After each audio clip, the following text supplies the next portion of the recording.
आजकल जो राजनीति में आरोप प्रत्यारोप जो इस तरह के वो हो रहे हैं, एक तरफ से आरोप होता है कभी सरगना, सुल्तान, लाल टोपी, तो दूसरी तरफ से मठाधीश, माफिया।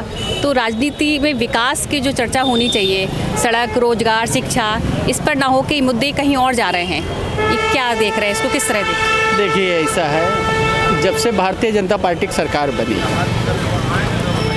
ये 1 साल तो बढ़िया काम किए थे, उसके बाद फिर इनको अहम हो गया कि हम जातिवाद पे राजनीति करना चालू कर दें। उसके बाद जो है मीडियम वर्ग को ख़त्म करने का प्रयास करना चालू कर दिए, ब्राह्मण को ख़त्म करने का प्रयास कर दिए, क्षत्रिय को ख़त्म करने का प्रयास कर दिए।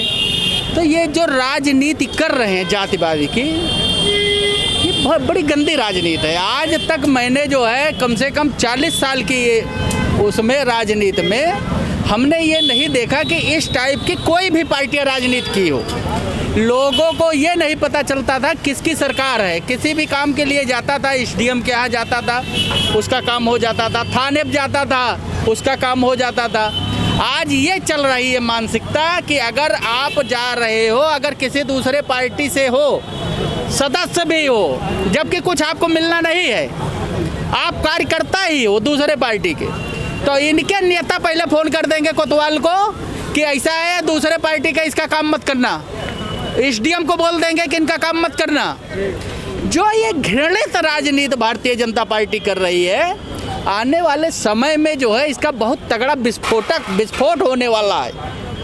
ये पलई सींच रहे हैं, इनकी जड़ नीचे से कटी जा रही, ख़त्म हो रही है, क्योंकि इनका वोट बैंक हिंदू ही ख़त्म हो रहा है। जो इनका वोट बैंक था, हिंदू वोट बैंक, ब्राह्मण। पहली बात तो दलित, ओबीसी, एससी का आपने ख़त्म कर दिया। आपके सांसद ने बोल दिया कि मैं संविधान ख़त्म कर दूंगा, आरक्षण ख़त्म कर दूंगा। वो ख़त्म हो गया वोट बैंक। अब आपका बचा खाली पंडित और ठाकुर का वोट। अब पंडित ठाकुर के वोट में आप जो है इनको भी कलम कर रहे हो, पंडित को भी। क्या कह रहे हैं, इनकी जड़ें कट रही हैं? जो हिंदू वोट बैंक आप कह रहे हैं आप जो है पंडित को भी नहीं बख्श रहे हो। अब ना ठाकुर को आप बख्श रहे हो, आप खाली अकेले राज करना चाहते हो पूरे देश को। किसको बख्श रहे हैं? ये जो अडानी अंबानी के चंटू मंटू हैं, उन्हीं को बख्श रहे हैं, बस उनको बचा रहे हैं। वो घोटाला कर रहे हैं। न ये महंगाई पे बात करेंगे, न ये शिक्षा पे बात करेंगे, न ये बेरोजगारी पे बात करेंगे, न ये जो है स्वास्थ्य पर बात करेंगे। गवर्नर हाउस के सामने महिला के जो है रोड पर बच्चा पैदा हो रहा है। कहाँ का स्वास्थ्य विभाग है, हमको बताइए। हर विभाग इनका, नहर विभाग देख लीजिए, नहर पूरा कट जा रहा है लखीमपुर में, पूरा गांव बह जा रहा है। ना आप नहर पे काम करोगे, ना आप शिक्षा पे बात करोगे, ना महंगाई पे काम करोगे।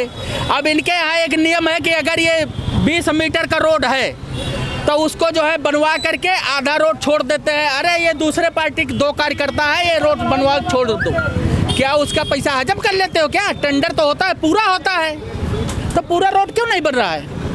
क्यों दूसरे पार्टी कार्यकर्ता है तो इतना रोड छोड़ दो। जहाँ से जहाँ तक का रोड पास होता है उसका मतलब होता है जब टेंडर हो गया तो उसका पैसा आप ले गए क्या? पूरा रोड बनवाइए। लेकिन अब वही हाल है, सैया भाई कोतवाल अब देर काहे का, तो वही प्रधानमंत्री बैठे हैं, ये मुख्यमंत्री बैठे हैं, अधिकारी सब भ्रमित कर रहे हैं। तो सबका साथ सबका विकास। जैसे अकबर और बीरबल थे। बीरबल पूछे अकबर से कि क्या प्रजा सुखी है? अरे बोले, अरे राजा साहब, काल हम देखे थे सब मलाई काट रहे थे, सब मलाई खा रहे हैं पूरा प्रजा, और प्रजा तड़प रही, नमक भी नहीं पा रही, न रोटी पा रही है। तो वही दशा है जो इनके सटे हुए मुख्यमंत्री जी के साथ में अधिकारी बैठे हुए हैं, सब मलाई खा रहे हैं और जनता को बता रहे हैं कि सब मलाई काट रहे हैं। और वही जनता जब वोट लेना होता है तो जनता कहती है ये ठुनठुना पकड़ लो, ठुनठुना पकड़ा रही है। अभी देखना उपचुनाव में 10 में से 1 को सीट नहीं जीतेंगे। अब मैं बता रहा हूँ, अगर बेईमानी नहीं करेंगे तो 1 सीट भी नहीं जीत पाएंगे, ईमानदारी से अगर चुनाव होगा। क्या ये इस तरह की जो बयानबाजी हो रही है आजकल, उससे कितना सहमत है? ये बयानबाजी सिर्फ अनर्गल बयानबाजी हो रही, सिर्फ वोट बैंक के लिए, अपने वोट को बैंक को साधने के लिए जो चुनाव है उसके लिए बयानबाजी कर रहे हैं। देश की जनता के हित की बात कोई नहीं करता। अपराधी अपराधी होता हो, चाहे जिस बिरादरी का हो, चाहे जिस जाति का हो, चाहे जिस खानदान को है, उसके साथ इसी तरह का सलूक करना चाहिए। अब रही बात कहाँ पे, उसको जांच का विषय है, न्यायालय जांच करेगी।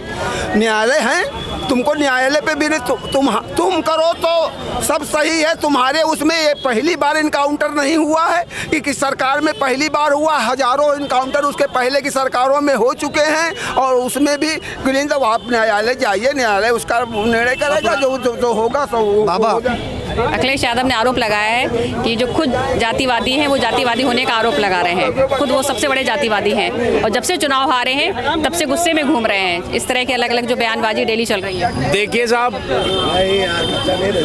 जाति मजहब मुबारक न होंगे खुदा, सिर्फ इंसा को इंसा बना दीजिए। देश की आबरू आपके हाथ है, डुबा दीजिए या बचा लीजिए। कहने का संदर्भ के मतलब यादव जी ने कह दिया, यादव का काउंटर हुआ। अखिलेश यादव का कथन का चूंकि हम समझते हैं कि इस समय शोधक बहुत हो चुके हैं, व्याख्या तो एक से एक आ रही है कि यादव यादव यादव यादव एक मानव होता है। अखिलेश यादव का दृष्टि ये थी कि यादव को काउंटर किया गया था। भाई बहुत अच्छी भी बात है, कुछ लोगों के लिए अच्छा भी है, कुछ लोगों के लिए बुरा भी है। अब देखिए, दोनों एक पक्ष कहता है कि ये काउंटर जो है भारतीय दंड विधा के मंशा के अनुरूप है। दूसरा पक्ष कहता है कि नहीं साहब, यहाँ भारतीय दंड का विधा के साथ दुर्व्यवहार हुआ है, यानी वो अपने मंशा के विपरीत कार्य किया है। अब रह गया सवाल कि भाई यादव, सवाल एक बात का जरूर है कि अगर उस पूरे अखिलेश यादव के शब्दों का आप अच्छा व्याख्या करें, सार्थक व्याख्या करें और ये देश के संविधान के मंशा के रूप व्याख्या करें, तो हम समझते हैं कि अखिलेश यादव ने, यादव तो चूंकि था वो जन्म से, अब यादव अखिलेश यादव आ गए। अगर अखिलेश यादव के जगह पर अखिलेश सिंह कहते तो ये बात नहीं लागू होती, लेकिन अखिलेश यादव ने कह दिया, चूंकि मरने वाला भी यादव था, तो अब चूंकि मामला पेचीदा हो गई, संदिग्ध हो गया, गंभीर हो गई। अभी इस काउंटर का प्रारूप के पैरे को जरा मैं कोट करता हूं आपके ऊपर कि वो बच्चा घर से उठाया गया। पुलिस का कथन था कि हम बच्चा से पूछताछ करेंगे, बच्चा को छोड़ देंगे।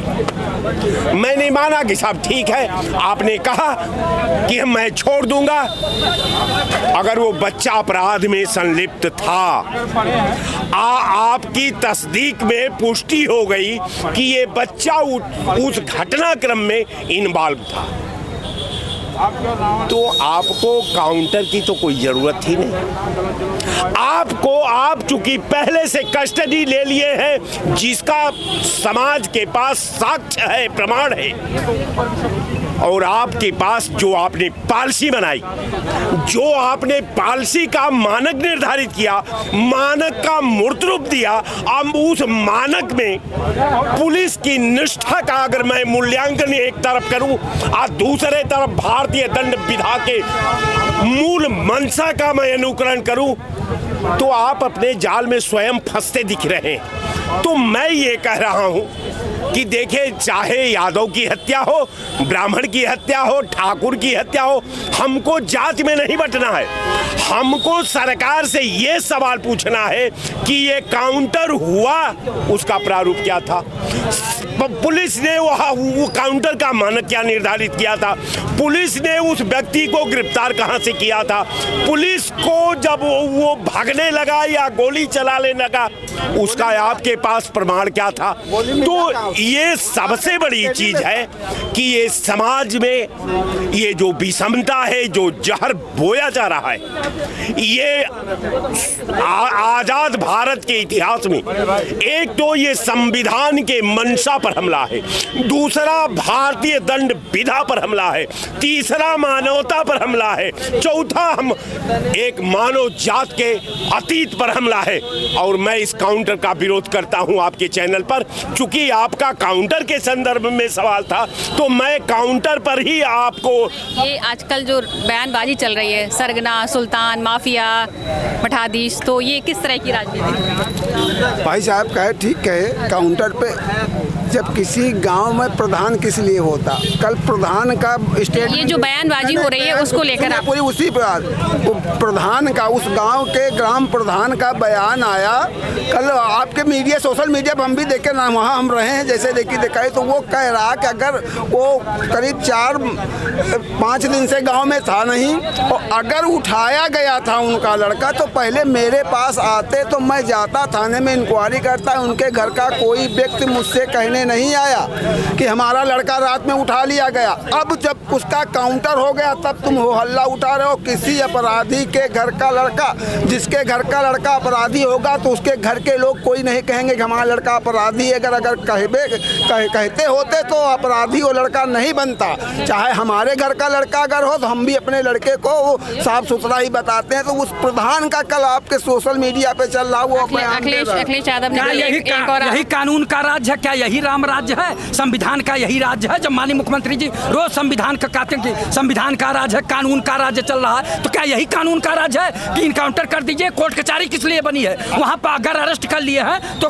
ले जाइए कोर्ट में, उसको सुपुर्द करिए, कोर्ट उसे सजा देगी, जेल भेजेगी। लेकिन क्या इनकाउंटर एक ही व्यक्ति का होगा? और जो 4-6 अपराधी थे उनको क्या, उनके बंदूक में, उनके राइफल में गोली नहीं?